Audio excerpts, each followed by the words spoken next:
Hi, I'm Katie Couric. Welcome to Eye to Eye. A special federal hearing got underway in Washington today to determine if there's a link between autism and an additive in childhood vaccines.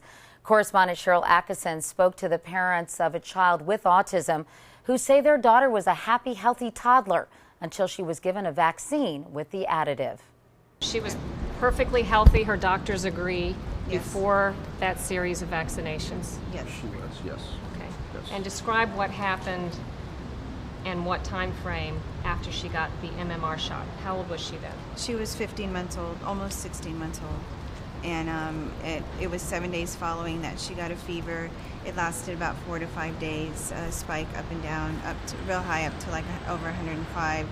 I gave her, as per the doctor's orders, Tylenol and cool baths. Then the fever went away for a couple of days, then came back. When it came back, I took her to the doctors. I didn't call and ask, I just took her. And, explained to them what had happened to her. And then following that is when, after the fever, she was never the same. After she came to, that's when we saw the drastic change in her. She wasn't responding to our name. She would just kind of like, we tried to go show her love, hug daddy, hug mommy, and she just kind of like pull away or push away. Pull away, like, right. almost like she didn't know who we were. So before the vaccinations, even though she was a very young child, 15 months, she was responding to you and she liked to be touched. Oh, And yeah. played, yeah. But Yeah, after like a the normal fever child. and illness, that was all gone? Yeah, Right. something changed. What made you first think it was the vaccinations rather than just something she got that happened to be a week following her shots? I always thought it was the vaccination because of the timing, And who first told you that that really might be the case? How did you find out that this was a lot of parents with autistic children have the same theory? That's where I first heard about it, was from other parents, other families, on some websites online is where I initially found out, just through research. And then from that point on, she was a little bit older by then and had already been diagnosed, and we just continued to.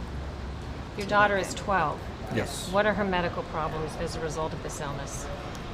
She's severely autistic. She's been diagnosed with inflammatory bowel disease, with arthritis secondary to the bowel disease, with uveitis, 90% optic nerve damage, and open angle glaucoma secondary to the bowel disease. She has osteopenia and epilepsy. Can you describe for someone who's not familiar with what it's like to live with an autistic child, a severely autistic child, and obviously she has other medical problems that have come with this, what life is like, what your life is like when you have a child that requires this much care? It's very difficult, very stressful. It's hard to see her suffer.